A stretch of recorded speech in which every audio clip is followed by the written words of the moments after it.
Hello, welcome to Ikai Couch, the best place to chill with friends and get your gaming goodness each and every Monday.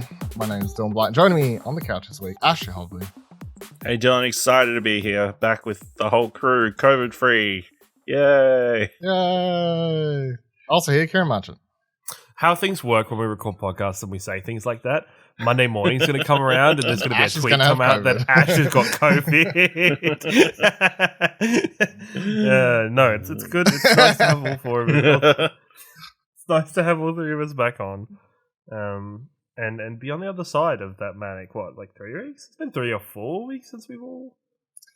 It's been a while.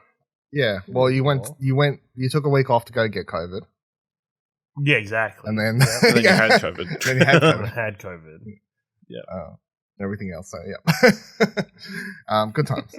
Not much happening this week, to be honest. We'll talk a bit about CD Projekt Red. No, the big story of the week we talked about on Platt this week, didn't we? That's true. We actually got in. Well, it kind of worked out. Yeah, I mean, that news dropped on a weird day and then worked out for Platt, but didn't work out to be a good time for this show either.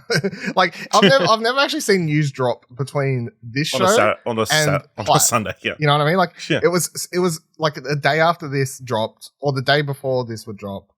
Yeah. So then it's like, well, that's weird timing. But then it's still like, okay, well, Platt's coming up. But I don't think it's ever happened before where it was like, usually stuff drops like on Thursday or like Wednesday, you know, like weird timing. Anyway, if you want to hear our thoughts on Kingdom Hearts 4, that was on this week's episode of Platinum Explosion. I think I spent like 20 minutes on it, which is a very long time for a minute and a half trailer or whatever, but it's what it deserves. I will say, I was very amused by everybody getting hyped about Kingdom Hearts 4, and I'm like, guys, everybody remember what happened with Kingdom Hearts 3?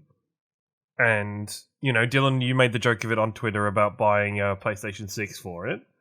Not PS5, like PS6. Like that's the, you know, it'll be a while. I don't see them.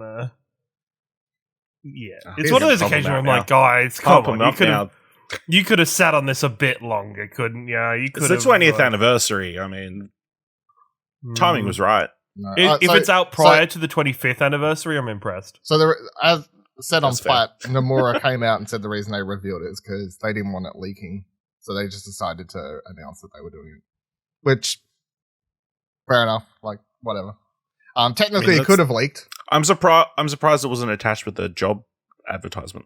Well, that's what usually happens now. Yeah. It could have been part of a leak, which is what we're going to talk about at the tail end of the show, because I don't recall if we have actually talked about the NVIDIA leak. We may have glossed over it. I may have not gave it enough of a look at the time. This is funny. Look at all these games on this list. It is a ridiculous leak, but as people would probably know by now, several things from that are coming true, including Kingdom Hearts. So we'll come into that a little bit later. 2 reviews have dropped on the website this past week. The first one I did is for a horror game called Ikai, I think. I'm not actually 100% sure how you pronounce it. It's a horror game set in like feudal Japan. I liked the concept quite a lot. It was a big disappointment. I gave it a 3.5. It's just very clunky. The voice acting's terrible. A lot of it looks bad. The gameplay's a lot of just busy work and not actually scary. The puzzles are either like super simple to the point that it just feels like busy work, or some of them are just way too convoluted and get really annoying. So, as though a lot of this is cool, like playing this off the back of Ghostwire Tokyo, getting to play like sort of 2 games that deal with Japanese yokai and stuff like that is cool, but yeah, I wouldn't suggest this at all. And then the other thing that went up is Jacob posted a review for Assassin's Creed's latest massive DLC expansion thingamabob, Valhalla Dawn of Ragnarok.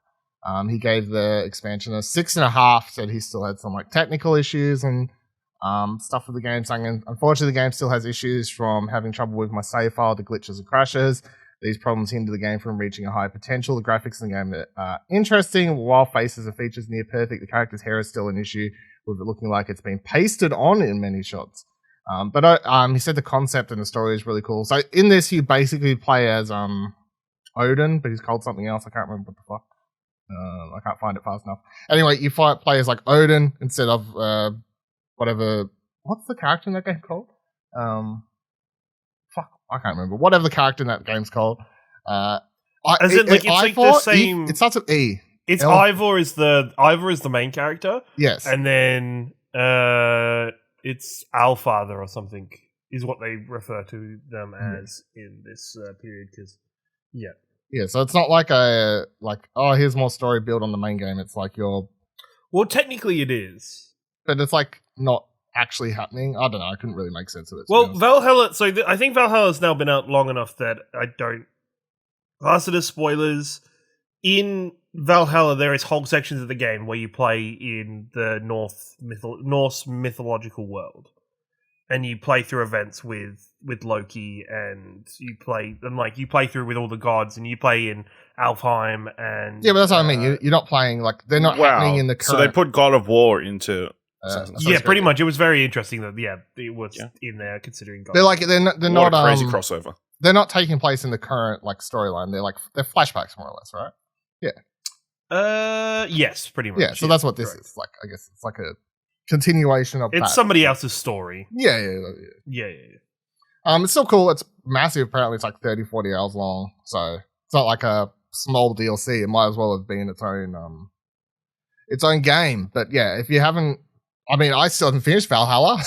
maybe one day I'll ever get back to it. Fucking games are too big, you know what I mean? Like probably not, Dylan. If you have yet to open Elden Ring, you are never going back to Valhalla. Look, you say this about a lot of things, but sometimes 5 years from now, who knows? Like 5 years from now, the Mario Kart live carts still haven't been used. You know? No, that has definitely been used. That has been used more than Elden Ring. So.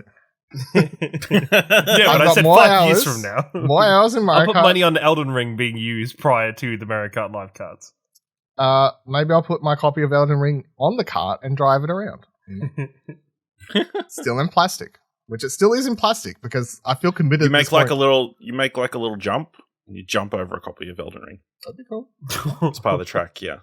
Different way to take the direction of that game, but yeah.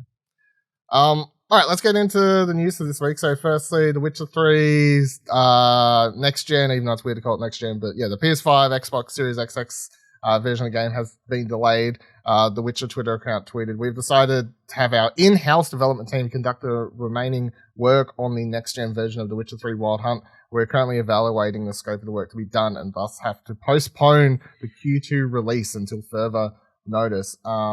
There was no exact reason given for this, although it's worth pointing out that Saber Interactive Studio, which is located in St.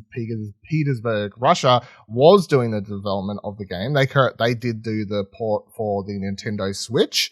Of course, being in Russia is not to say they're pro-Russia at the studio, like you can't say that for like pro-Putin or whatever, but being in Russia is certainly an interesting place to be right now. CD Projekt Red have previously spoken out in support of Ukraine and everything. So, putting two and two together, I feel like that's sort of probably the reason why they've moved it in-house, if I was to guess, but they definitely didn't say that 100% for sure. I mean, this game, there was a period where I was like, last year when they announced it, and I was like, you know what, if that released in like one of the dry months, like say this month's like a dry month, mostly for game releases, I could have seen myself diving back into it. Maybe I wouldn't have finished it, but I would have definitely like gone, yeah, why not? Like I've already played through that game twice. Definitely The Witcher 3 is, I would say, one of my favorite games of all time. I would have happily dove into the next gen version to have a bit of a play around. It was originally supposed to release last year. It then got pushed to this year. Now I'm going to say it's been pushed to next year. All of this sits very well with CD Projekt current track records and stuff. But yeah, did anyone else have any, like, was anyone else going to dive into this? I mean, Ash has never played it. Yeah, Ash has never played it. Ciaran never finished it. Like, at least I played, multiple attempts to play it. But I was looking forward at trying to play it again. And probably stopping it just like a little bit further past the goalpost I've set for myself of places to go, things to do. But I think at the same time, this is the right approach from CD Projekt Red. Yes, they've just announced a new Witcher game, but at the same time, instead of putting out another broken product or kind of shipping and ripping just a half done remaster or enhanced version of the game, seems like they're giving it a bit more attention. You know, let's be honest, this project is a bit of easy karma for CD Projekt Red to try and not win back some friends, but to earn back a little bit of public favor and remind us that. Do you think that's the main reason they were trying to port it? Because I actually I don't think it's a main reason. I don't think it's a main reason. I think this was always going to be a thing because, let's be honest, as we've seen with GTA 5 with Skyrim, these games, once they're beloved, if you can release another version, they'll sell forever. You'll print money. It's probably a good way to increase kind of cash flow within their organization. Hopefully, this make helps up them for employ the amount of money they probably had to burn with the CD to be honest, Red, I don't want to see. Even though there was the recent Cyberpunk was selling for like $5 or something for it on special recently, but I think not even from just a point of view of recouping some money, but hopefully giving them the ability to hire more staff to avoid crunch. To concept. I know, right? Like it is, and I hope what happened with Cyberpunk and the downfall of CG Projekt Red in the public eye is something that does entice them to do those creative things and to continue branching out and growing as an organization. I assume the main reason they were trying to quickly get the next gen version out is all about The Witcher on Netflix. Like, I think the massive success of that and being like, all right, yep, like, let's get that next gen version. That's easy money. The thing is, if that's what they cared about, I don't think they'd be putting as much effort into the Witcher next gen version, if that makes sense. Like, I feel like they would almost just port it like we've seen so many other games do, where they don't actually tweak the game that much. They just, like, get it so it will run on the new system and it'll load a little bit quicker and stuff like that. I feel like there is more effort being put into this than just that. I think it's because they already did like a patch for the Pro, PS4 Pro and whatever. That's like a lot of the games who get the next gen versions is more or less just a PS4 Pro, Xbox Series, Xbox One X patch more than a next gen patch. As we've seen with, as already mentioned, the biggest culprit of it, Skyrim, people don't need you to do that much to a game to get you to rebuy it for whatever reason. This is true. As someone who has actually only ever played Skyrim and brought it once, that is some. Meanwhile, I've brought Grand Theft Auto several times, never played it. I have. It makes me not sad, but it makes me laugh every time I open up my Steam and I flick through my Steam library, and Skyrim, I think, is listed either 2 or 3 times, all in a row. Oh dear. With just different versions of the game. I'm like, what the fuck? Why have I done this? CD Projekt Red news continues. Press start riots during a financial call this morning. CD Projekt Red confirmed that the first full expansion for Cyberpunk 2077 is likely to launch in 2023. Since launching on newer gen hardware, it's not unreasonable to say the game has been in a relatively good place. It's still got work to do in terms of earning back the lost goodwill from the troubled launch, which saw the game pulled from the PlayStation Store. They posted this picture. It's like development work on Cyberpunk 2077 expansion, development work on a new Witcher game based on Unreal Engine 5, further support for Cyberpunk, development work on next gen version of The Witcher, development work on the Molasses Flood on an unannounced project based on one of our franchises. Launch a spin-off of Gwent, the Witcher card game. Further support for Gwent, the Witcher card game, and the Witcher Monster Slayer. Conceptual and research work on unannounced projects. That's all of their plans for 2022. I presume it's 2022 fiscal year, not like 2022 the year, but that still seems like a lot too much. There's several times they've got a new Witcher game in there.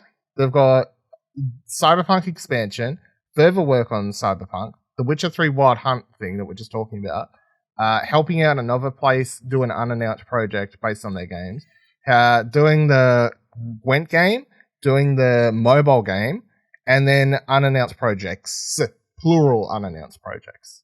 I know it says conceptual and research work, but how about just you conceptualize finishing one fucking thing at a time? You know what I mean? Like, come on. How about you conceptualize that idea without crunch? What a concept.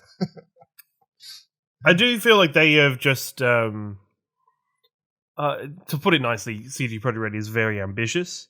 But I don't feel like they have somebody, maybe, and I think every workplace or every kind of creative deep does need somebody to rein in ambition a little bit and kind of narrow. That's supposed to be the job of the studio head, but yeah, but if the studio head is the person leading the ambition, it's like, well, shit. We're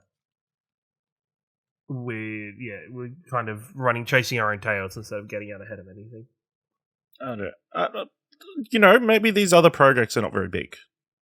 Like what is your Gwent spin-off going to be? It's just more cards, let's be honest.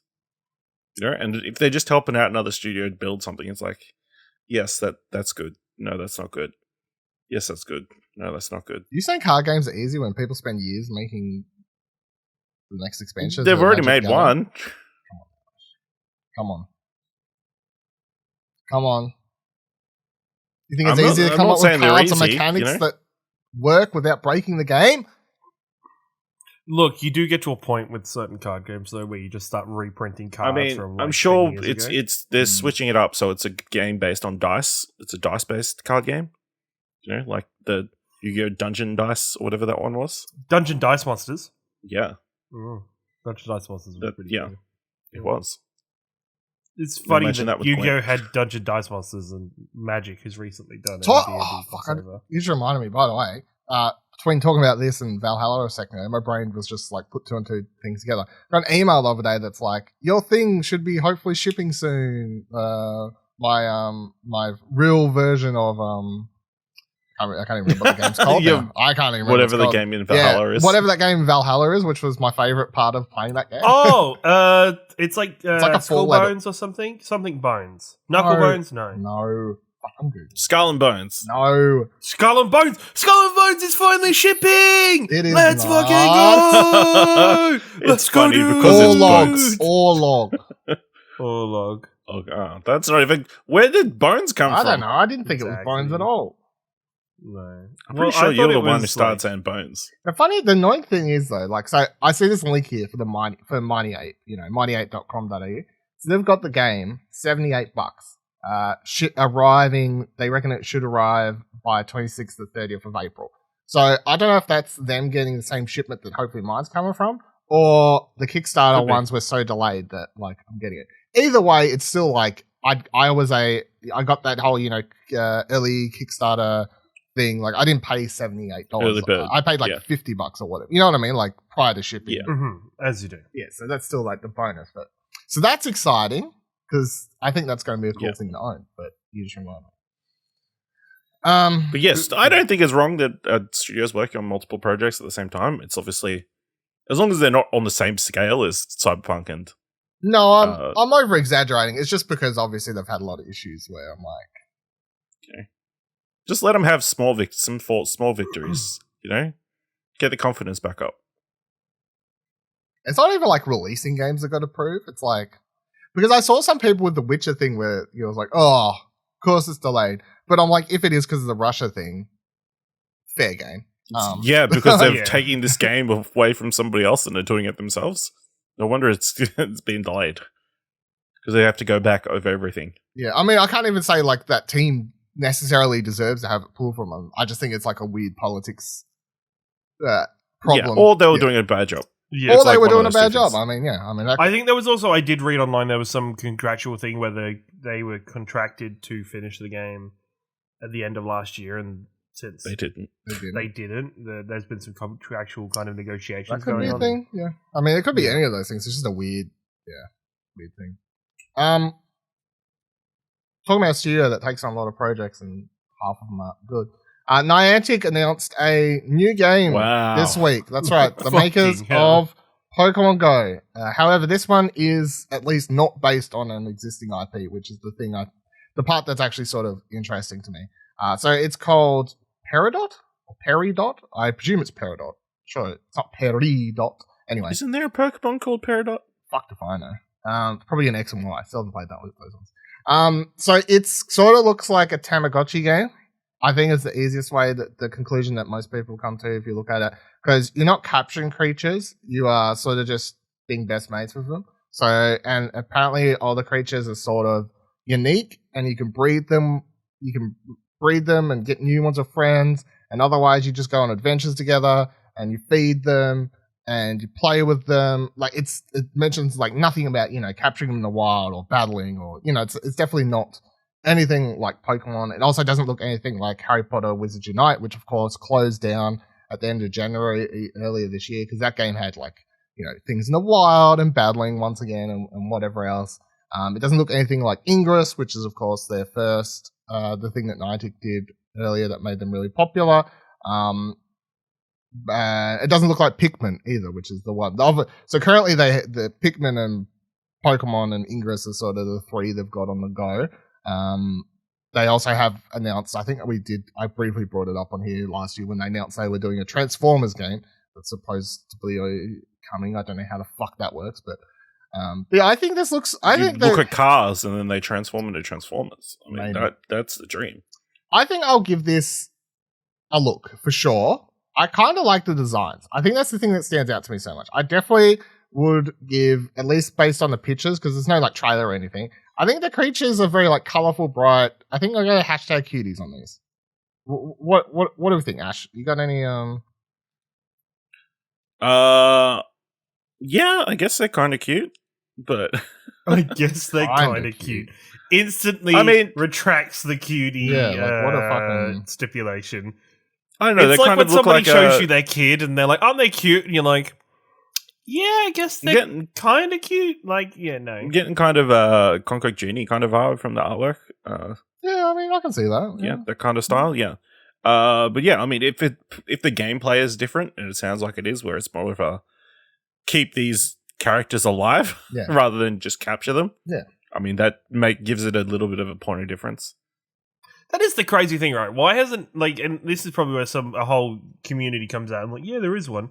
Like, you would think in the modern day of smartphones and shit, like the whole kind of Tamagotchi kind of they're making a comeback thing would, I know but there would be a version of it on your phone. I'm surely there has to already be versions of it on your phone.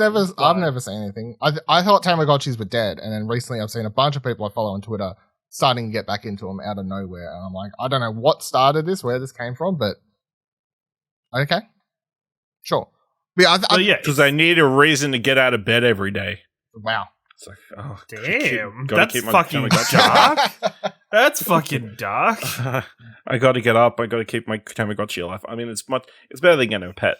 No, I better get up to keep myself alive. Better get up and keep my fucking Tamagotchi. My digital pet. Yeah. Fuck, you know what it is? You know why it's come back in? Turning red. Why does it come back in? Okay, it's because it's turning red.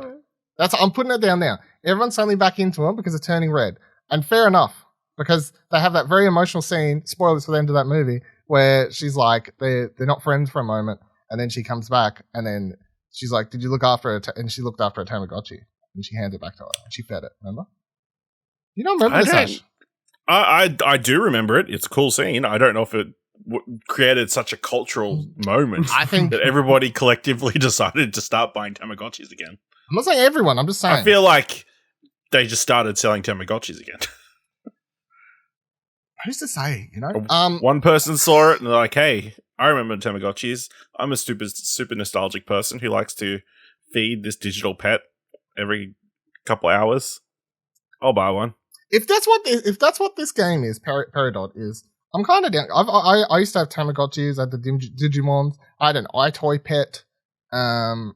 like loved all Yeah, that. are we going to be able to battle Nintendo? these? That's the important. Nintendogs? Yeah. I did have Nintendogs. Nintendo? I think the only one I ever had was the Pokemon version. I think I had a Squirtle. There was a Pokemon Nintendo? Yeah, it was like, it's the Tamagotchi thing was a Pokeball, like kind of a little circular Pokeball. I don't think I ever had that. Remember it came with, remember it came with the game. I do. I did have this, actually. It came with Soul Silver or something, I think. Yeah, it came with the game, and you could like put a Pokemon from the game into it and have it go around with you and stuff. Yeah. I do remember this, actually. Yeah. I'll check this out. I always check out these games anyway. I think like the problem is, and the reason they haven't found as much success with Pokemon is that a lot of them are too similar to Pokemon Go, and then people are like, well, I can't play two of these at the same time. Whereas like if Peridot's one that requires less time and attention, and that means that people can still like put most of their time into Pokemon Go if they want, and they only need to check into this a lot less. I think that's what would make this more successful. Like I feel like often their games are competing with one another. Like people need to have them all open at the same time, and people are like, I can't do that, so I'll just have one open. So I think, like it's crazy when like people used to have like, it wasn't uncommon for people to have a Pokemon Go phone, like a phone that they were literally, that is all of its purpose was. I think that's what the hardcore players do. Yeah, have the hardcore. We all saw the picture of the guy with the bike with like 66 mobile phones on it. He's raiding by himself. Did you just say 60 mobile phones on it? Yes, I did. I think it was like he said 60. It was a lot. It was a lot. I mean, it's close. It's fair. Shout outs, by the way, I forgot to mention before. It's a good time working in. I did also post a review this week for a Pokemon Go device, the Brook Pocket Auto Catch Plus, which I've been playing around with the last couple weeks. It's basically looks like the Gotcha, if anyone knows what that is, which was like the one that I knew friends have, like friends who used to play it, floating around. They'd always have it. I'm like, I don't need that shit. But it's a small device that you can either put on your wrist. It comes with like a little wrist strap, or you can just like put it in your car and just have it like sort of spinning stops and firing Pokeballs while you're not playing the game, which is handy. Because like it does, it's a bot doing all the tasks for you. Kinda. So the Niantic has like, there are official ways to do this. There was an official like version of this which they've sort of discontinued because I think the third party ones have taken over. And of course the Pokeball that released with Let's Go Pikachu and Eevee did a similar thing to this. However, to throw a Pokeball at a Pokemon, you had to press the button on it when it vibrates. That's the sole difference between this and a device, like this. This one just froze the Pokeball automatically. The rules for all these devices are the same, which is that whatever one you hook up to your game, the game's got systems built in where it'll spot a Pokemon, it'll throw one Pokeball. Not a Great Ball, not an Ultra Ball, one Pokeball. That means you don't catch as many as you think, because if it's a high level Pokemon, the chances of capturing it in one Pokeball is low. But it will throw one Pokeball. If it escapes, they run away. However, it does spin all the stops for you. The Pokeball version that came with Let's Go would spin the stops as well. So, but yeah, I gave the device an 8.5. You can read my full review. I have a few little small problems that you can find out if you read that thing. But otherwise, handy device if you're playing Pokemon Go. Where the fuck was that to? What did we just talk about? Oh, Peridot. Bugsnax. We talked a lot about Bugsnax over on Platinum Explosion because it was a PS5 launch game, even though it was on PC as well, of course. Mm-hmm. However, for people who are like, I don't have PlayStation, John, I don't care about that shit. Well, guess what? Bugsnax is now coming to Nintendo Switch, Xbox Series XS, Xbox One, Steam now, as well as it was on Epic Games Store before, and also Game Pass, PC and console Game Pass, all arriving on April 28th to coincide with the release of the brand new free update expansion for it, which is called the Isle of Big Snacks, where you can travel to a different island where all the Bugsnax are big, which I'm looking forward to because, as seen in the trailer, the Bunga, which is the burger-like Bugsnax from the main game, is now massive, and it fucking like headbutts one of the characters in the trailer and sends him flying, which I found quite amusing. But yeah, if you haven't played Bugsnax, it's a very funny game that takes a weird dark turn at the end. But did you ever actually go back and finish it? Actually, I can't even remember. No, I did not. But maybe if time permits, I might jump back in because that was my major complaint with the game. The Bugsnax too small. Too small. Okay. Now if they're big, it's like easier to appreciate. Okay. I'm glad they fixed your one complaint. My issues, yeah. Your one issue. Too small. Too small.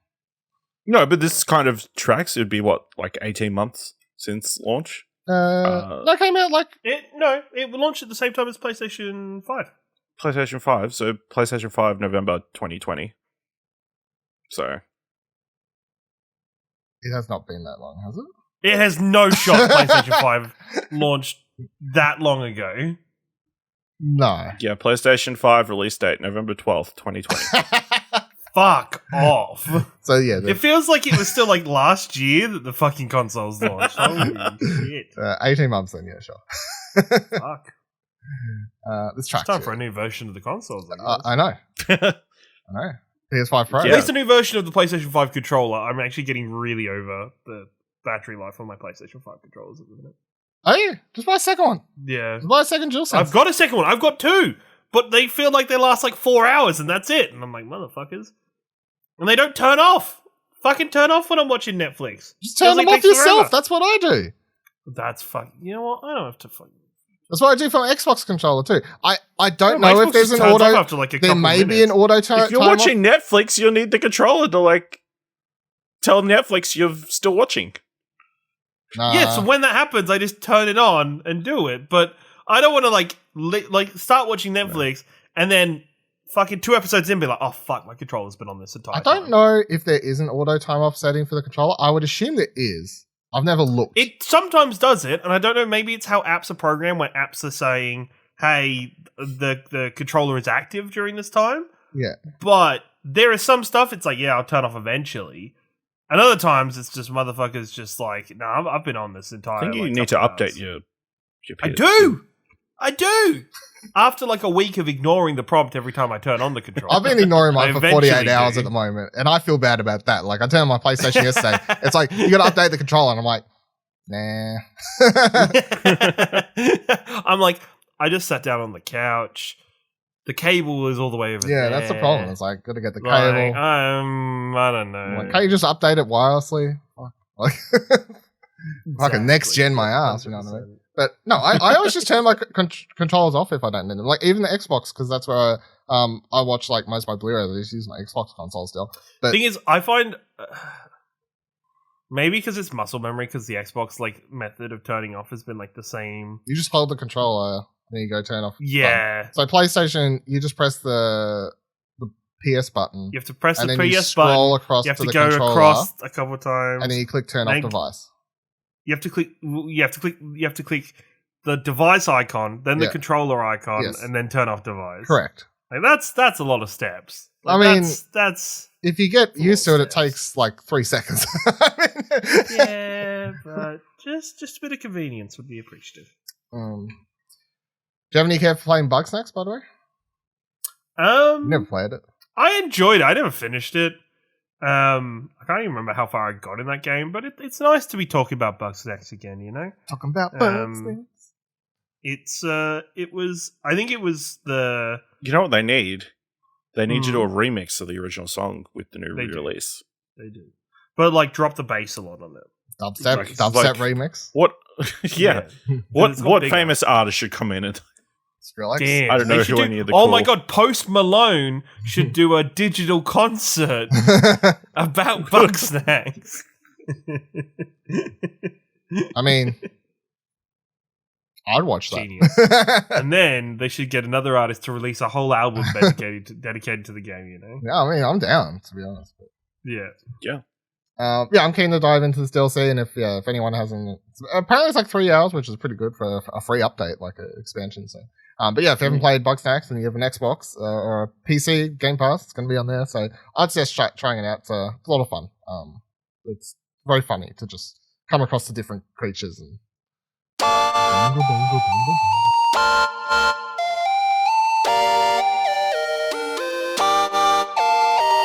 Let's talk about what we've been playing this week.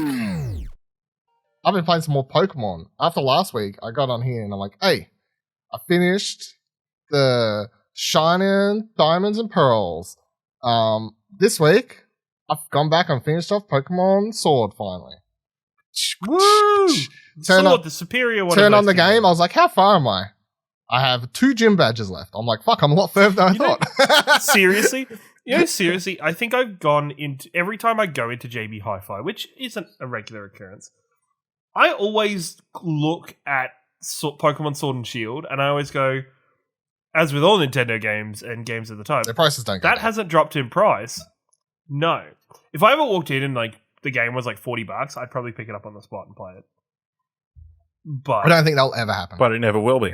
But it never will be. No, never. Because it's incredible how those prices never.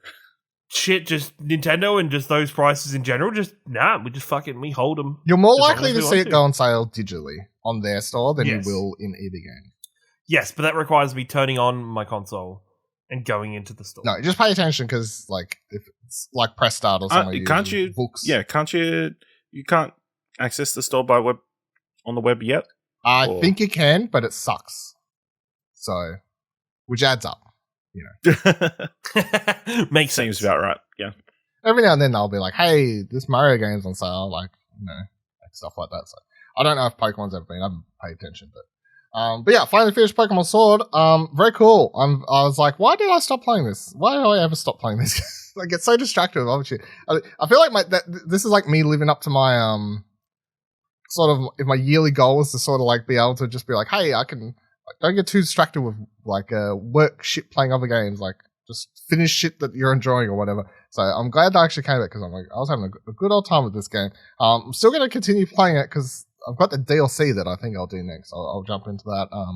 Those expansions that they released. I don't know how much exact content's in that, but I know you go visit other islands or places or whatever where there's different Pokemon to catch and stuff. That's fun like that. But the ending to this game is wild. Also, I'm still in post content. I did a little bit of the post content, but let me explain this because I don't think anyone cares about spoilers for Pokemon. Also, this game came out 2 years ago and it's selling statement to or 3 years ago actually. I think it like to fucking that long ago. Times a blur. We don't even know when the PS5 released. So yeah, I'm gonna say 3 years ago. The old mate Sword and Shield, right? So Zacian and Zamazaxon, or however the fuck you say this Pokemon's games. Now, to clarify an argument we had on here years ago about how these motherfuckers with their bloody shields attached to their face and carrying swords, and how Ash and Ciaran got into all these arguments about what not wasn't appropriate for these Pokemon. They do not have those things at all points. In fact, the first time you come across these Pokemon in the game, they don't have them. They still don't have them the second time you come across them. And what turns out to be the story here is there's actually 2 artifacts, a sword and a shield, that they activate, which they then pick up and use in battle. And now I've got in the post game, because Pokemon games like to do this thing where they're like, you're now the champion, credits roll, here's some like, let's hit you with a lot of shit to do in the post game. These 2 motherfuckers come up in the post game who are like descendants of the, because you know how this game's like set in the English where Ciaran was born. You know, that's where the Sword and Shield games are sent. Which is why it's funny to me that every time your rival in this game, he's not really your rival because, you know, he doesn't hate you or anything. It's like your best mate. Your best mate. But he consistently be like, I like walk up to him and he's like, oh, I didn't expect to find you here, mate. You know, like everything's like, he consistently says like mates. And look, I've seen some of the writing and like it shows up in anime quite a lot when it's like Japanese writers trying to write for like other countries is just like the weakest possible stereotypes. Hey, what you doing here, mate? Like, yeah, it's very much that case. It's fun though. But yeah, these 2 motherfuckers show up, right? And they're like, we're the descendants of the kings and queens or whatever, the lords from years ago, from back in the day, which apparently they like the reason they like split these sword and shield artifacts. But in case you didn't realize they were descendants of these people enough, their haircuts are in the shape of a sword and a shield. Now, you can look up this image because yes, the dude who has a sword haircut is the funniest thing I've seen in quite some time. If you just type in I don't know. Sword. I've got it. Pokemon. I've just typed in Pokemon Sword Descendant. Yep. Oh dear God, that's not a sword. How good is it? I was obsessed. Why is it taking me years to discover this? Because it's fucking hilarious. wait. Sorry, what? Their names are Sword Ward and Shieldbird? Yes. What? I like how anyone who's like played this game like years ago is just like listening like, yes. Like we were like it's so late to the party. Sword Ward and Shieldbird. Well, I think we've had the definitive answer. Which one's better, shield or sword? It's clearly sword. Shield, I mean. It's clearly sword. He said it. Clearly he fucking said it, everyone. Clip it and ship it. Clip it and ship it, boys. Dylan, do you want me to edit this? Clip it and ship it. It took 3 years for him to say it, but he finally said it. Fucking did it. Yeah, so now I'm dealing with these two fucking dudes, right? But it's also quite funny because the other girl, the girl in this game who's like the professor's assistant, she's her grandma's like the professor at the start of the game, and she like comes through the game and she's like the assistant. At the end of the game, she's like, "No, I'm the professor now. I'm like, I'm really ready to take on this job." I'm like, "Cool, good for you." But whenever you're talking about these Swordwood and Shieldwood motherfuckers, because their names are ridiculous, she literally in the game just consistently goes, "Why don't we just call them weirdos? Because that's what they are." like fair game. I wish they hadn't rounded off the top of the Swordward's hair. Like, I wish that was just a bit more spiky, you know? I just like how they're designing the game and going, we'll call them Swordwood and Shieldwood because that's like their names because we want players to know they're the descendants of these royal characters. But that's not enough. Where you need to defend yourself for some reason and then you just pick up Swordward and like attach some straps to Shieldbird and like you just go charge. He's safe from attacks from above, so it's all good. That's true. He is safe from attacks from above. But these two, not even above. It's like from behind, but not above. Like it's just gonna. These two are pricks anyway. They're currently just running around like giga-maxing Pokemon and just being evil. So it's they're not good. They're evil. They're evil. Oh, okay. I thought they were that's the post game. They're bad guys. You know, they're the bad guys. Oh, I thought they were like super respected, noble people. No. They're rich assholes. Well, then, that makes sense why they'd have haircuts like that then. Yeah, 100%. I thought they were your friends. No. I'm trying to stop them. I'm trying to stop them. Oh. Another thing, because again, I'm just spoiling all this game, but years ago, so it doesn't matter. I really liked the especially having just played Diamond, right? No, Pearl. Sorry, I keep forgetting which one I played. Having just played that, and that's more of an old school, of course, because that's a remake thing. But that's just like your typical Elite Four, battle the Elite Four, battle the champion, you're the champion, like a very typical sort of thing. I like the way they did that. This game doesn't have the Elite Four or anything like that, like because all the gym battles happen in this game in these like proper really cool stadiums where there's like an audience watching and stuff like that. The ending of this game is that you do semi-finals, so you fight your two. In the semi-finals, it's you versus your two rivals throughout the game, the girl and the guy, and you beat them. And then you get to the finals, and the finals is the gym leaders from all that you've already fight. They all come back into it, and you do an actual tournament where it's like you could have lost to one of them, and then one of the gym leaders gets a chance to beat the champion to become the new champion, because that's apparently the rules in this world. So you have to fight I think it was 2 or 3 of 3 of the gym leaders you already beat.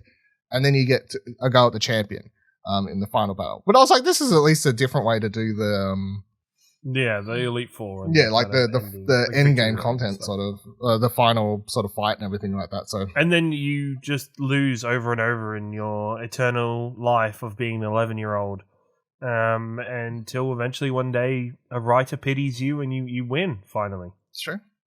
I mean, I don't have the time for that, but that's what you want to do. But yeah, Pokemon Sword's a good game, I hear.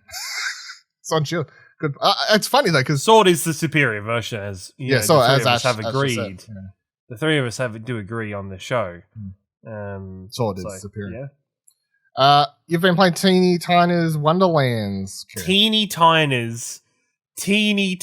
What did I say? You said Teeny Tina's. What's it called? Tiny Tina's? Tiny Tina. Teeny Tina's Wonderland. Oh god. Yeah, that game. Yeah, Tiny Tina's Wonderland. This was a game that I was interested in, but like not committed to buying. And then through the throes of COVID and wanting something to kind of play for the last week, I thought it was a great pickup. I'm a big fan of Borderlands. I think the Borderlands 3 lost me a little bit with a lot of the writing in it, but Tiny Tina is one of my favorite characters, and the work they've done around their in-world version of Dungeons and Dragons, Bunkers and Badasses, is always been something that's delighted me. And playing through this game, I've put in, I think, just shy over 30 hours in, across 2 different characters. Finished off the main storyline with a bit left to do with side quests and stuff in the game, but it's a very interesting game. I think the biggest interesting thing about this game is, for the first time in Borderlands history, the characters aren't so much pre-selected or pre-created characters that you choose from at the start of the game. You build your own character with an array of cosmetics, kind of racial features, a lot like D&D. You pick which class you want to be, you customize it, as well as kind of picking your starting background and choosing what stats you would like, with the traditional D&D stats of like strength, dexterity, constitution, etc., kind of falling in line with like critical damage or critical chance or spell cast times and stuff like that. And then it alters a lot of the things you love about Borderlands. It's guns. A lot of the guns now kind of take on the shape of crossbows, and there's a lot more focus on melee weapons, and instead of grenades you get spells, and the shields are now wards, and it takes on very much the D&D aspect of the game in Bunkers and Badasses. And as a whole, I love and adore this game. I think the writing for me is especially good, not only from being a D&D player but just being a general fan of pop culture.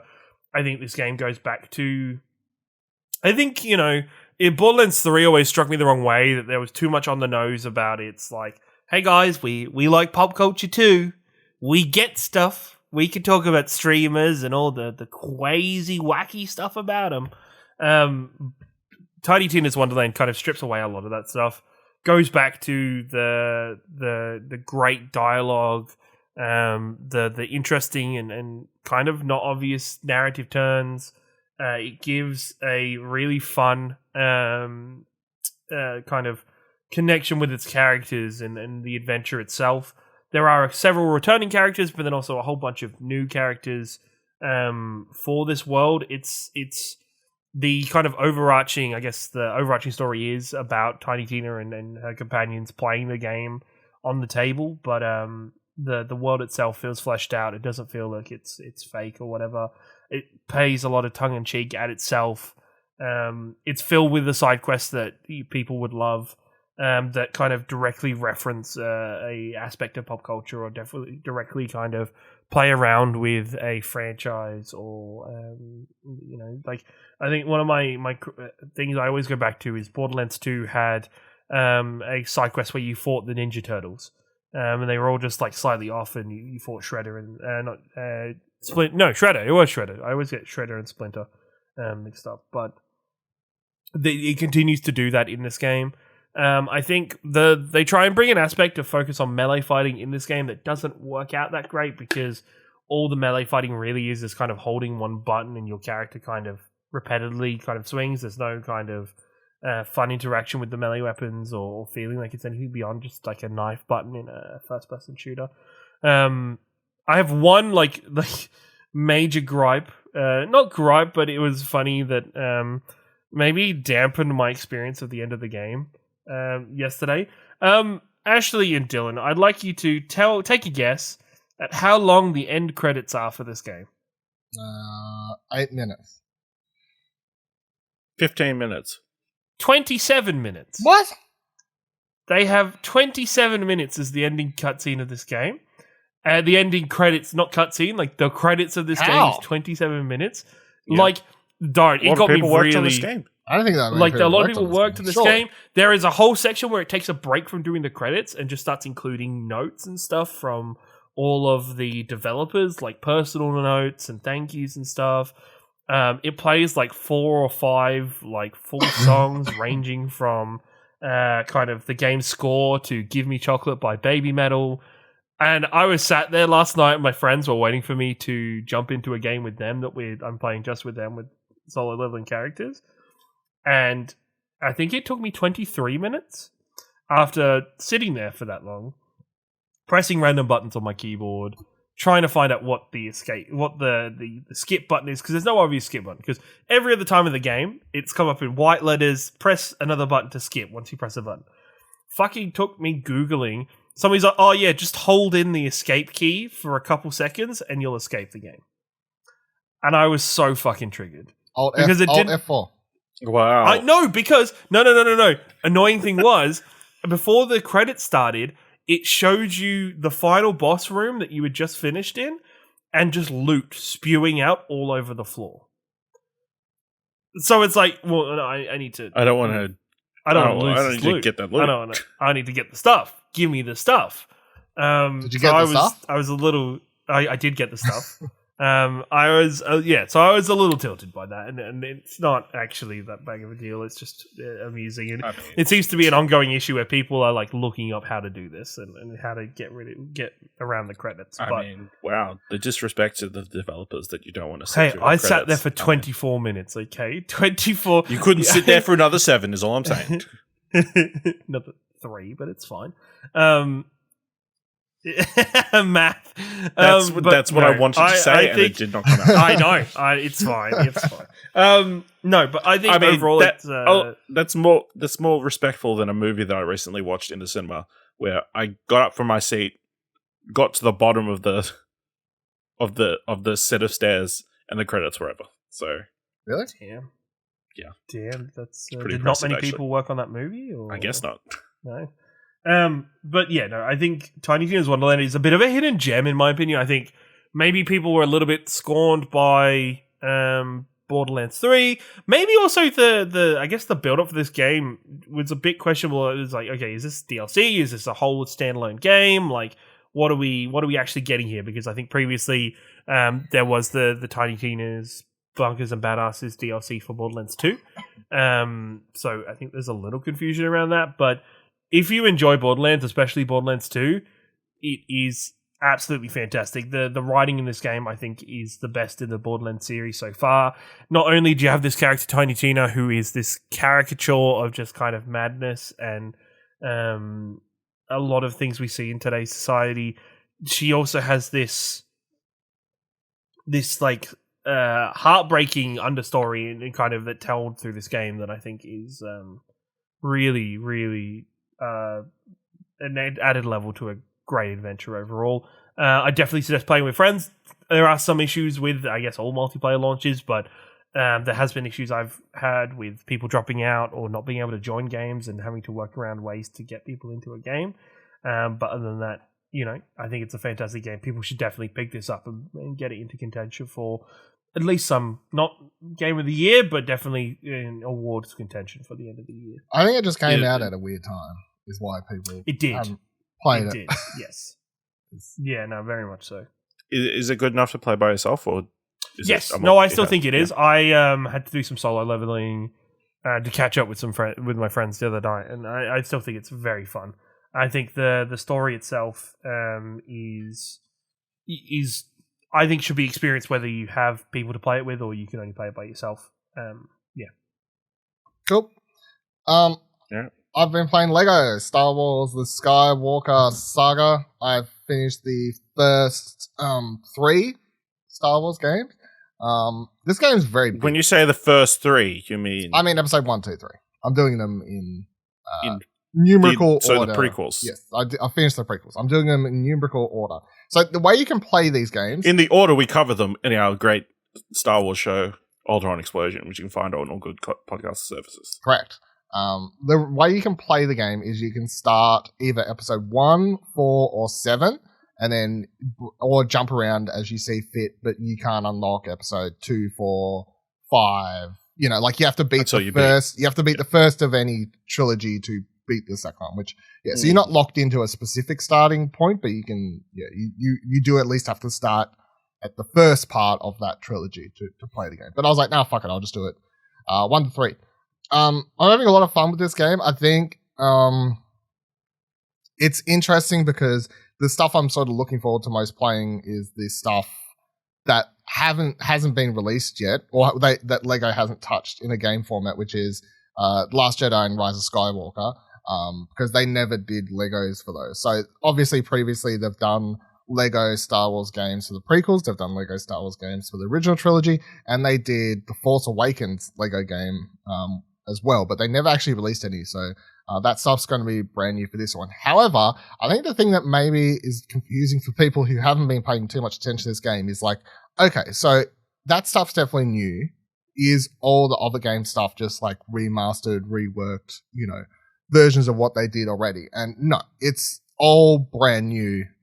Everything, especially because the gameplay in this is also completely redone, reworked. So the game, instead of, how Lego games, I don't know if last time either of you sort of play one, but it has like that sort of isometric sort of view, all the old games, especially the original like Lego Star Wars games. It's like, sort of isometric, level by level sort of thing.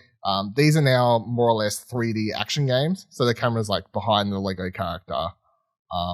You can like duck into cover. There's like a lock-on system for combat. I'm not trying to say the combat suddenly, ultra convoluted and complicated and something like that. Obviously, these games are still aimed at kids as the main market. However, everything is brand new. So I don't feel like, as someone who's played all of this Lego Star Wars games, I definitely don't feel like I'm replaying stuff I've already done before.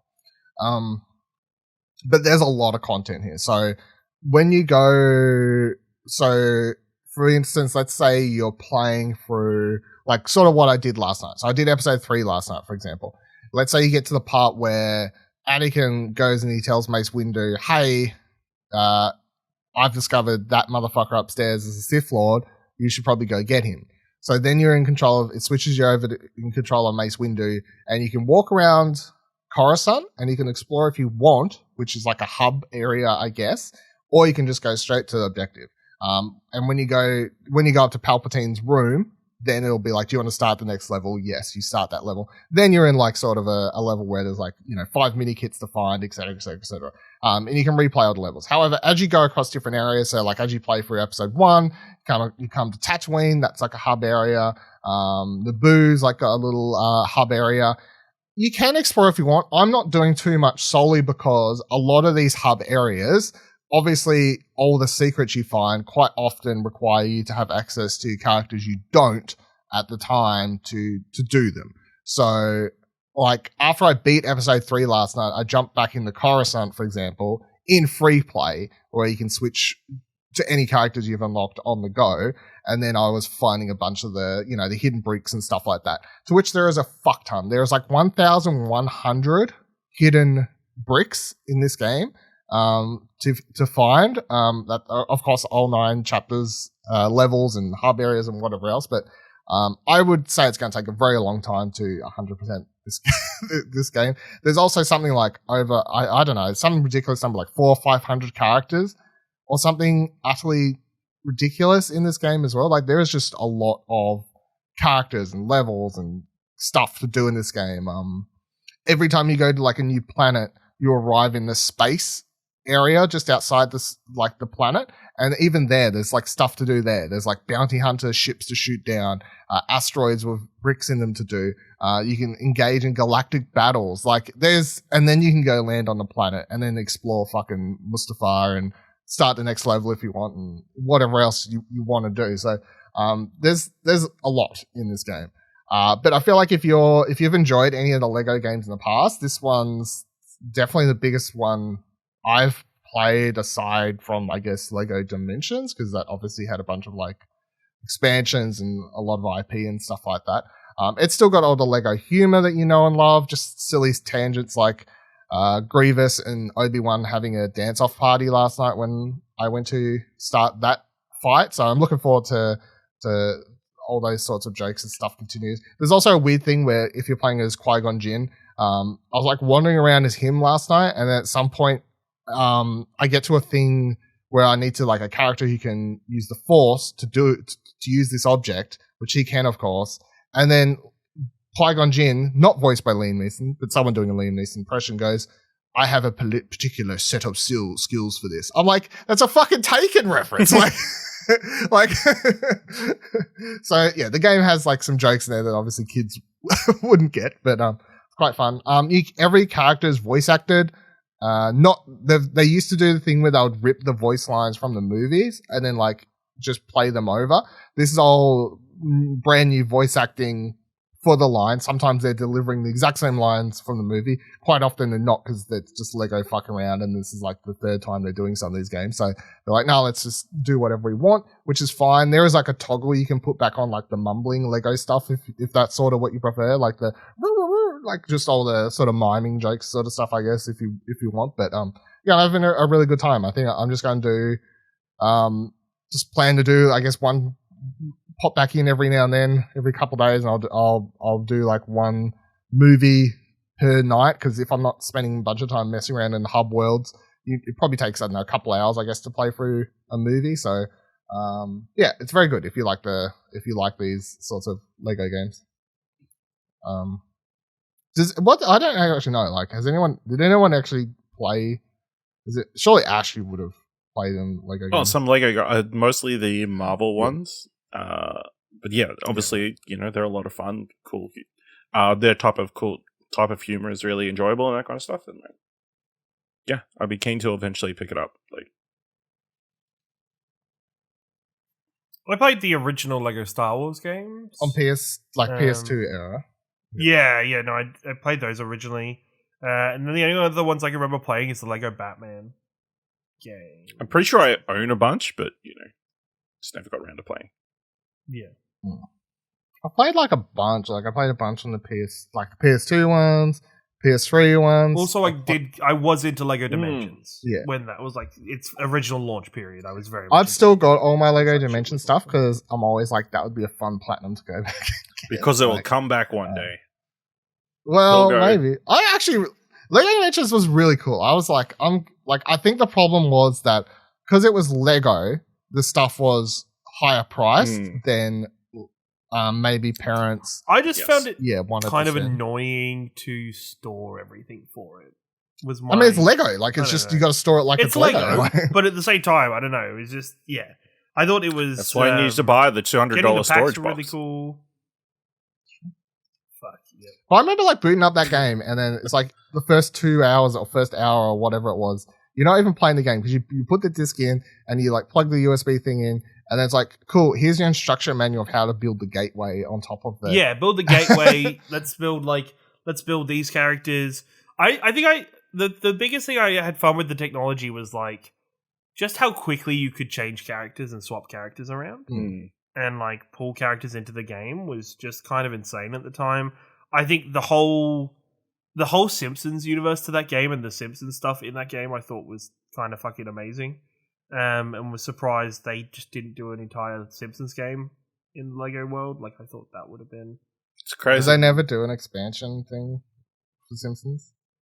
Because some of the levels where you just visit the dimensions once, then later down the line they released the expansions for some of those where you could, like, they expanded upon the world. I don't actually know if they ever did one for it.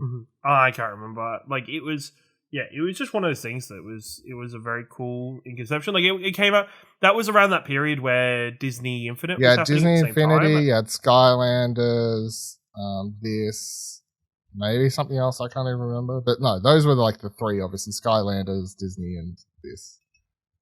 Which all in their own ways, like, it was huge at the time and amazing. Like, it's kind of weird that they've just dropped off the face of the earth. I guess those kinds of things don't sell as well anymore in terms of, like, you know, having physical peripherals nowadays. Well, two of those things I got really into. So, like, I was into you were really big into Disney Infinite. Yeah, I've still got a lot of that stuff. I timed that up to be my 100th platinum. I think it was my 100th or whatever it was. Yeah, Infinity. Yeah, I think it was. I always thought the quality of the infinite statues and like the models, I thought was always really fucking cool and really good. I think, so I think I packed them all away, but at one stage I just had it on a shelf full of like, because obviously I brought all the Star Wars ones, but then I had some other ones as well, like you'd get like the Baloo figure. Like I kind of wish it was still out because they would release like a figure or two every time a new Disney Pixar sort of thing came out. So, and I remember like they stopped it because people like stuff would get leaked. So I remember there was leaked pictures of like stuff they had coming up, which was including like Rogue One figures and stuff like stuff. And that's when it got cancelled. It was like right before Rogue One was supposed to come out and whatever else. So I was like, fuck. Mm-hmm. But it was cool. What did you Google over there? No, I was looking up the Lego Dimensions expansions. Yeah, so the expansions were, you didn't buy DLC in the game. You brought like a $40, $50 yeah, so there was Lego story packs, which were like 6 or 7 levels. That's it. They only did 3 of those. Yeah. Ghostbusters, Fantastic Beasts, and Lego Batman. And then they did a bunch of level packs, which obviously gave you a new level to play in. So I think somewhere, I've never actually played them because I brought them when I randomly saw them for like cheap as fuck. And I was like, fuck it, I'm going to buy that in case I ever want to play that. I think I got the Batman one, and I think I got not the Fantastic Beast one, maybe one of the other things. I don't know. But I remember like seeing them, like walking to Target after the game was cancelled, and it was like $10 for the level pack thing, and I knew they used to be like $40, $50. I was like, fuck it. Like $10. Yeah, fuck it. I've never actually got them though. So, but I know where it is because in my back of my mind, I'm like, one day maybe I will boot Lego Dimensions up. I will play through these DLCs. I will platinum this game because that would be a fun sort of thing to dive back into. Because it's not like the game's something you're going to play like shit. Like it just plays like a Lego game. It's only it's a PS4 game. It's not like it's a PS3 game or anything like that. But Lego, cool. But yeah, I mean, I even played like some of the Lego games on Vita, and I feel like I played Lego on nearly every Lego games, nearly every like console. Yeah, you could I think play from. Much like the actual Lego bricks themselves. Like I think the Lego franchises and like that model of bringing franchises to life is evergreen. In ways that I think a lot of game franchises can't be. So I don't think we'll ever see a time in gaming where there isn't some kind of Lego franchise being brought out. Shout out, I don't know if I'll play it before next week's episode, but Steam had on sale, and I always think about buying it, and I never do because it's like $30. I'm like, I don't want to pay $30 for that because I know it's only a couple hours. But I brought that Lego Builders Journey thing. Has anyone seen that before? It's like a puzzle. Yes, game. I think I remember that one. It was a bit of a so it came out like maybe 2 years ago. It got reviewed well and everything like that. It's like a isometric Lego thing puzzle game. But yeah, it was always like $30. I'm like, and it's been on my wish list. And I like looked on Steam today. It was like half price. I got a bunch of Lego games on sale on Steam. It's like, fuck it. Like, I'm just going to buy this. Maybe if I buy it, I'll actually play it because it's on iPhone as well. Like, it's cheaper, but I always want to play it on the PC version because I know it has ray tracing, which is weird for a Lego game. But people have said like the ray tracing's really good in it. Like there's like levels where the Legos like in water and I don't know, like just the reflection. So there you go. I got another Lego thing to play if I get around to that as well.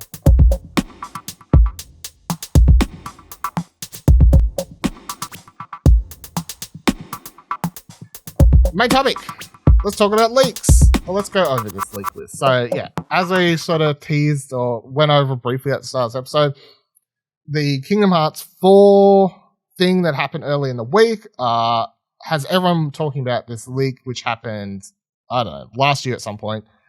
It was a leak of Ge-Force Now titles. Like, it was a bunch of titles that were like, here's a list of stuff that's listed internally that's supposedly coming to Ge-Force Now sometime in the future. I remember when it dropped, it was like, this list just seems ridiculous. And that's not to say that everything on here is going to release, but so far, since the list leaked, a bunch of stuff, including Kingdom Hearts 4, which I remember seeing on the list, was like, that's ridiculous, has released. Yes. So to be clear, GeForce Now was a cloud streaming game service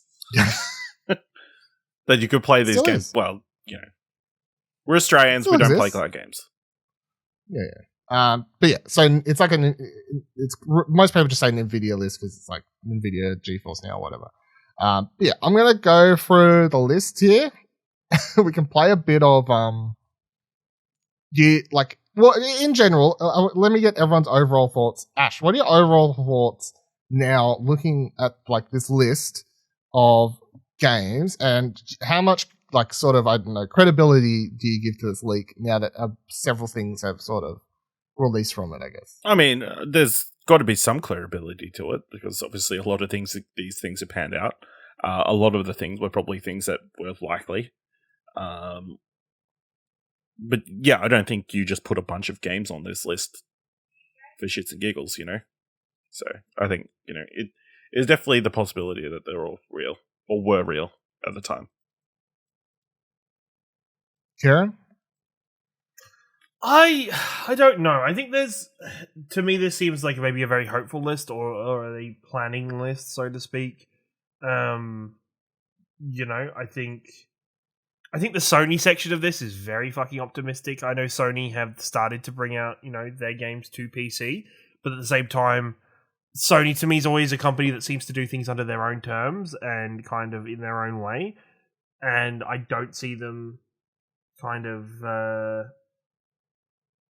be bringing this stuff to another company's platform. I just see them being like, nah, we can just sell money. We can just sell this on Steam and make money off it that way. Well, the way people look at this list is either like for an unannounced game like Kingdom Hearts 4, that gets announced so people are like, cool, that's a tick. So this Reddit post I'm about to go through, they've like given it a tick because it's revealed, not that it's on Ge-Force now. Whereas some other things where it's like... Yes, or even the case of a lot of these things I think are optimistic for PC releases. Yeah. So people aren't judging the list as...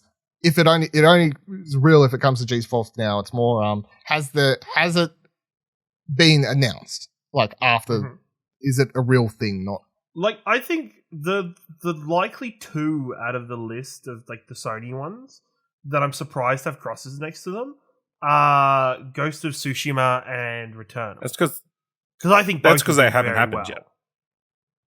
Yeah. They haven't happened yet. No, I understand that, but I think of these lists, the two that you know, haven't happened yet that I think could happen and would happen would be very successful would be those two games. It's, you know, Microsoft, it's like, well, yeah, duh, every game that Microsoft is now going to release is going to be on PC as well as console. Those games aren't one in the same. These other lower kind of publishing, it's like Take-Two, yes. I wouldn't put it past them. They do get a lot out of putting their games on PC. You know, then on the other hand, stuff like Capcom and Bandai Namco and developers like those, publishers like those, I don't see them making the effort to put anything out onto the market. I just think there is... It's an interesting list overall. I just don't...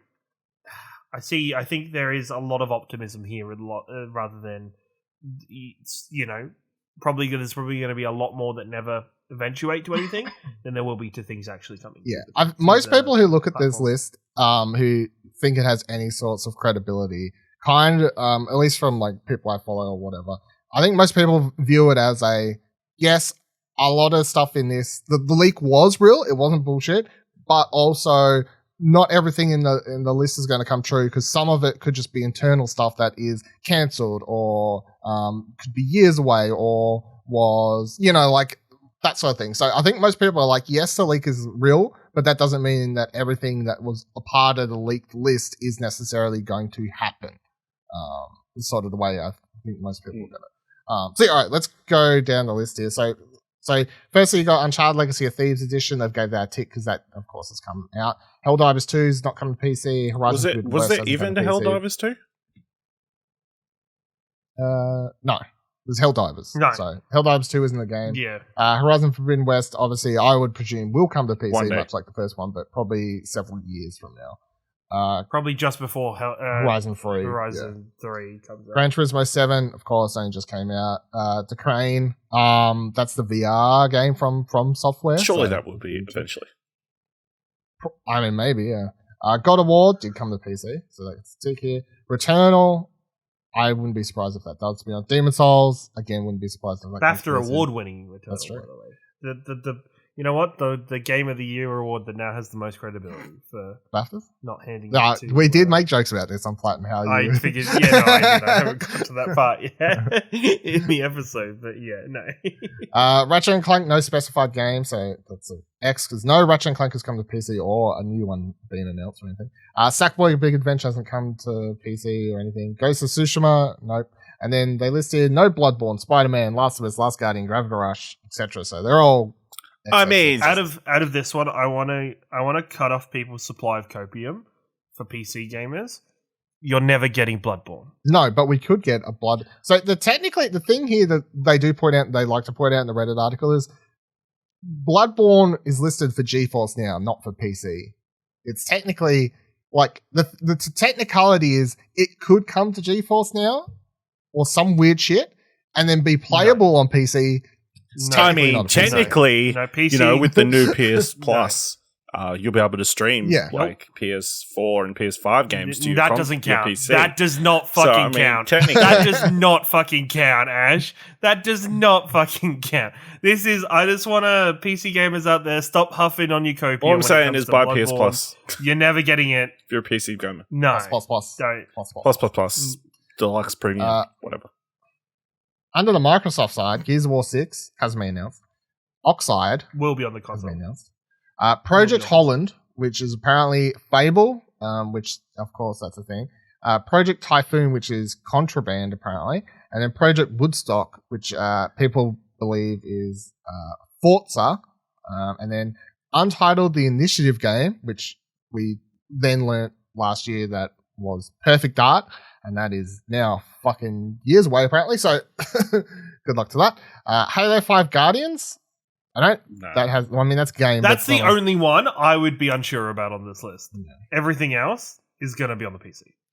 Halo 5 Guardians is like, are they really going to go back for that game? Probably not. It isn't that beloved. Avowed. That was announced. That's the RPG. The Obsidian one. 16th. Yeah. Obsidian one. Kalimba, no idea what that is. Indus, no idea what that is. Gravity, no idea what that is. They're all crosses. And then Square Enix side, Chrono Cross Remaster. Yes, that just came out. I played half an hour of it. I forgot to mention that as well. I played the first half hour. Was not loving it because I'm like, bit janky. It also has like frame rate issues. It's really weird. I don't know. Anyway, I may or may not go back to it, to be honest, because I don't know, it just plays weird. Final Fantasy Tactics Remaster or Tactics Ogre Reborn. They've given an X, but pointed out that has been trademarked, so could be a thing. Final Fantasy VII Remake did come to PC. Final Fantasy IX Remake hasn't been announced. This is the one I feel like most people get when I see people talking about this list, especially after the Kingdom Hearts thing last week. The Final Fantasy IX Remake is the number one thing that most people are like, fuck, if Kingdom Hearts is real, Final Fantasy IX must be real. Why wouldn't they do 8 first? That's... Nine's more loved by most people, I would say. And Nine's a better game. Why wouldn't they do 7 Remake Part 2? I don't know. I think I would see them personally. I see them remaking 10 prior to 8 or 9. I mean, as someone who actually likes 10. I love 10. But I don't. The thing is, I think 8 and 9 have very much... well, I would almost say 8 is more beloved than 9. Either way, let me put it this way. My favorite Final Fantasy games, 7, 9, 10. So... whatever. That's. I know some people like 9 when it released. For people who aren't like sort of up with Final Fantasy lore, I guess history. 9 was sort of like supposed to be this best of ideas. Take it back to the fantasy route. Take it like back to that sort of era. Bring the gameplay and stuff back to basics. Well, 9th was an anniversary year, wasn't it? 9th Some was sort of like anniversary year. Was an anniversary. Yeah. So they brought it sort of back to basics, which is especially coming off 8, which was magic high school with fucking infused weapons and a very convoluted combat system and more adult orientated cast of characters and a graphic design that doesn't hold up very well at all. Everyone's seen the memes, I'm sure, of Leon, very pixelated that go around. So, I mean, I'm all for a Final Fantasy IX remake. I just would be like, well, how and who's doing it, and like Square. The thing is, I ever since they committed to the fact that Final Fantasy VII remake, whatever that series is going to be called, that's more than one game. Yeah, I mean, we know two's a thing. We know that's, but sorry, I think that's 3 games at least. Yeah, it's.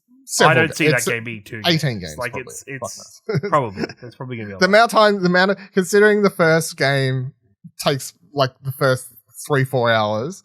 Well, I guess the difference is now that like they are Final Fantasy the remake is off the tracks now. Like it is without spoiling it at this stage. The funny thing is that Final Fantasy VII remake isn't really a remake at this stage. Like 3 years old. That game's like. Is it? It's past. I guess it yes, is. that game. Yeah, but I don't. We did a whole spoiler cast on it. If you want to go listen to me, like my opinions on the end of that game. But for this sake, I'll put it like that game. Although it's titled Final Fantasy VII Remake, it is not a remake. It is a reboot. It's a different way of the story. However, if they did a Final Fantasy IX remake, I don't like it could just be a remake, like without actually doing the same sort of It story could be, path. but at the same time, they'd have to, like, let's be honest, the turn-based fighting system I don't think works in Final Fantasy games anymore. No, the combat would be updated, but I don't know if it would still have to be a completely different system to what's used in 7. Because 7's combat still takes the ideas of like materia and all that stuff from Final Fantasy 7 and just turns it into an action-based game. Mm-hmm. So Final Fantasy IX was a very stripped-backed, turn-based combat system without any particular... Like, that game's one sort of main thing is that you would equip a weapon, and let's say the weapon has an ability. If you use that weapon enough, you would learn that ability, and then you can swap the weapon, and you could still have access to whatever that ability was. Say it was like counter or something like that. So that's the one core combat mechanic. Otherwise, they can sort of just go mad with adapting it into a live-action... third-person action game or whatever. But the game has a very cool story. Lots of really great characters. So, again, I'm all down for a remake of that. Final Fantasy 16's listed here. I think that will come to PC eventually. We know it's a PlayStation exclusive. It's probably only for a period of time. But Tomb Raider Anniversary 2021, that did not happen because it's now 2022. Wasn't there some sort of bundle or something? No. On Steam, there was a Steam page bundle that counts, right? No, I don't think that counts. But it is funny. No, because that'll probably be more of a Steam thing than a fucking... It is funny, though, because I remember when we talked about the Tomb Raider Anniversary here last year, I did cover what they announced, and I remember being like, they really announced fuck all, hey, like... like yeah, no, they didn't care. Yes, and anniversaries don't matter. Let's move on. Kingdom Hearts 4. Yes, that was just announced. What? Capcom. Resident Evil 4 Remake. That hasn't happened yet. I could almost put money on that being a thing. That's what everyone wants. They've just done 3. I'm pretty sure a remake of 4 is a given at this point, considering Capcom's recent track record. Because money. Because money. People have been loving these remakes. So, Street Fighter 6. Yes, that's the thing that's happening. Dragon's Dogma 2. That'll be surprising. Monster Hunter 6. Yeah, that'll happen eventually. Well, yeah, that'll probably happen. Take-Two. So they've got GTA 3, Vice City, and San Andreas remasters. Yes, that did happen. End of last year or start of this year. Fucking time's a blur. Bioshock RTX remaster. To be honest, I feel like that would be you're just porting the Bioshock. You're putting Bioshock on Ge-Force now, the HD ones or whatever the package they put out like a year or two ago, and you're just saying, hey, it's that, but it's got ray tracing now. Cool. Bioshock 2022, I believe that's a long-rumored thing that we've maybe talked about on here before. I know. Yeah, I believe they're working on it. Yeah. Yeah, I'm pretty sure that's a known thing, but 2022, I mean, years not over yet, I guess. EA, Mirror's Edge, ray tracing remaster. Again, be weird, but... Nobody cares about that game. Yeah, the way on possibly. It would look really good in ray tracing though, because it's got fucking white walls everywhere for the sun to bounce off. I guess. Untitled Respawn game. They've given a tick on the Reddit thread because yes, 3 Star Wars games are in the works, and they've got Titanfall 3 here, which I would love, but I highly doubt. No, because they're working on 3 Star Wars games. Yeah, because they're working on 3 Star Wars games. But eventually, hot take. You know, I'd rather Titanfall 3 over Jedi fucking Fallen Order. Listen, once Apex the thing is, winds down. I don't actually think we see a Titanfall game as Titanfall ever again. It'll be like a single player mode inside Apex Legends. Yeah, it'll be something just heavily connected to Apex. And kind of, because even though I think if you look for it, most people will understand that there is Titanfall, like they're set in the same universe. But at the same time, you could play Apex. I could see a Titanfall 3, but not done by Respawn. Oh, look. I feel the thing is, as someone who likes both these things, Titanfall doesn't play anything like Apex because you're in fucking mechs. Like, you know what I mean? Like, you spend a lot of the game in these. So what you're saying is mechs they should bring mechs to Apex. Yeah. Yeah. That's what will happen. So, yeah. Hey, do you guys have we should start like a Apex Legends podcast to be able to talk about that kind of thing. No, that would fall. That would fail pretty quickly. If only anyone else here cared about the lore of that universe to help keep me on track for such a podcast. Or else it's like it would burn out because I don't have any friends. Bandai Namco, Tekken 8. I've got a cross, but I feel like that was announced, or maybe I just Is it not up to 20 at this point? Yeah, well. Curve Digital, Human Fall Flat 2. Is that a game? I thought there was only one. Is this saying that number 2 will be announced? As far as I know, there's only one. Okay, so this is there's saying not two. So. I mean, that's probably a thing. Devolver Digital, the Talos Principle 2. Hasn't been announced, but I could see that being a game, yes. Crytek, Crisis 4. Yes, that was announced once again several months ago, whenever it was. Just like the Unreal 5 engine demo. Yeah, it'll be a thing. Well, I mean, they announced it and they put out, a teaser trailer that just had text, so I think that was all that. D3 Publisher, Defense Force 6. Yes, that's a game. It's only coming to PS4 and PS5 in Japan 2020, according to this. Sega. Bayonetta 3. Here we go. Oh man, this it's pretty clear this list is completely fake. I mean, Bayonetta 3 is never coming out, so it's a rumor. It's an illusion. Well, anybody watching the video version or audio listeners, if you want to go over, feel free to go watch the last moment in slow motion of Dylan realize what's coming up next. Him processing what's about to happen. Me processing if I even bother saying it is what it was. I think that the interesting thing is though, like if Bayonetta 3 came out on Ge-Force now, number 2 never came anywhere other than the Switch. So it'd be weird. It's that's a bit the weird part, yeah. Like obviously 1 was on everything. Like that was has to come out first, you know. 2's the problem. Has to come out first. Yeah, the game's to even release on Switch, so but it will be out this year. Will it though? It will because Ciaran's going to open a pizza at PAX. Have we heard anything recently about it? No, we don't need to hear recently. It's still early days, you know. It's just kind of shadow drop. Judgment. Apparently. Yeah, maybe. Judgment.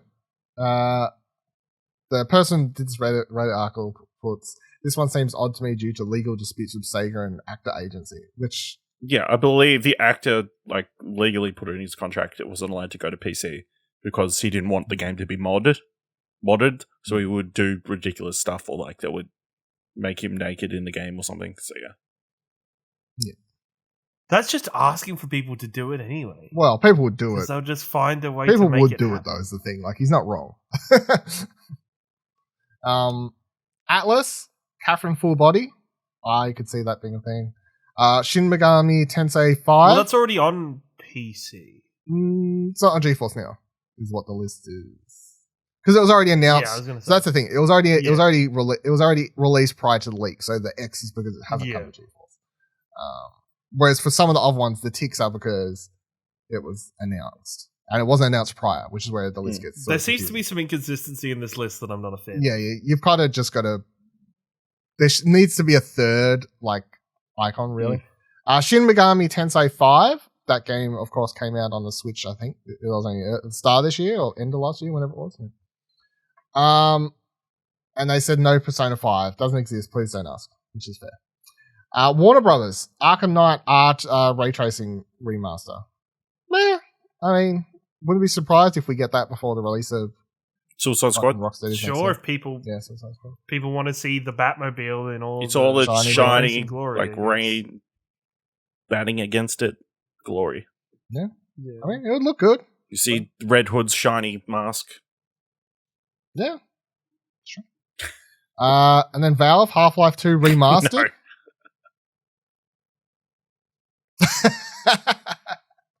Yeah, I don't think so. No. And then Paradox has Project First-Person Shooter. Love that game. And that's a no as well.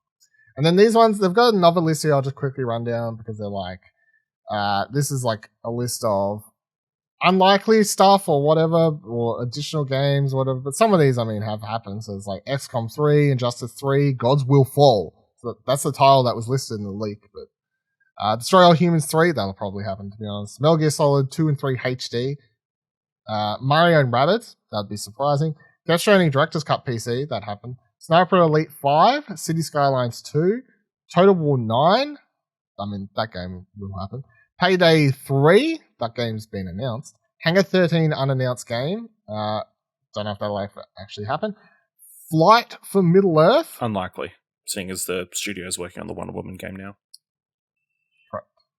Crash Team Racing Nitro Refueled. Nitro Fueled, maybe. Mortal Kombat Next Gen and Mortal Kombat 12, probably. Moss, probably. Space Punks. Hitman Pro. The fuck is Hitman Pro supposed to be? Call of Duty. Is that like the VR version or something? Fuck that. Call of Duty Modern Warfare 3 Remastered. That'll probably be a thing eventually.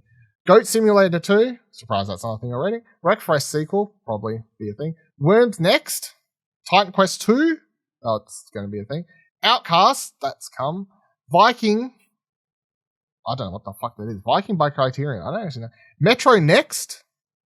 Probably will be a thing. I guess I'll make another Metro game. Stalker Android.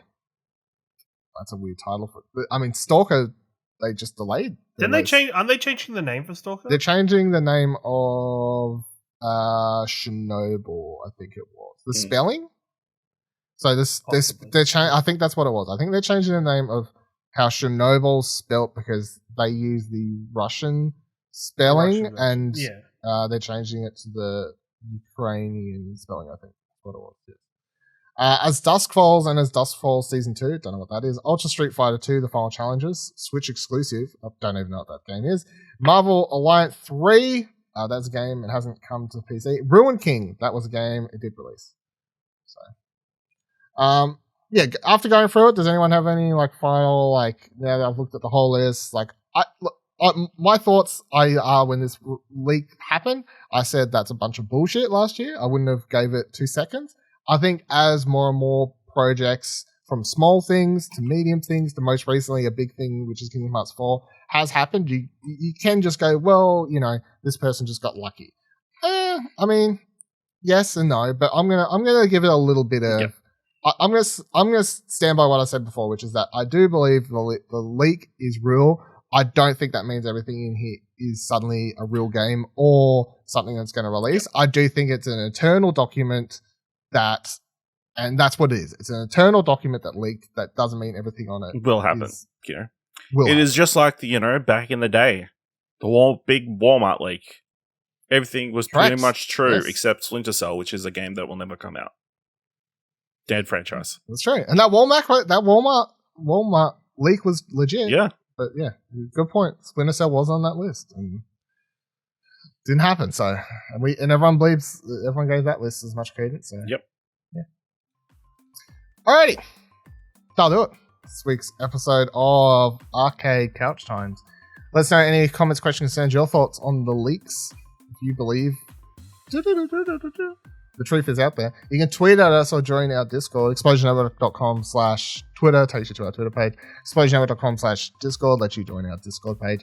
And if you liked this episode and thought it was worth $1, head on over to ExplosionNetwork.com/support Drop as little as $1 to help keep the website, the reviews, the news, and the podcasts chugging along. Until next week, same time, same couch. Goodbye.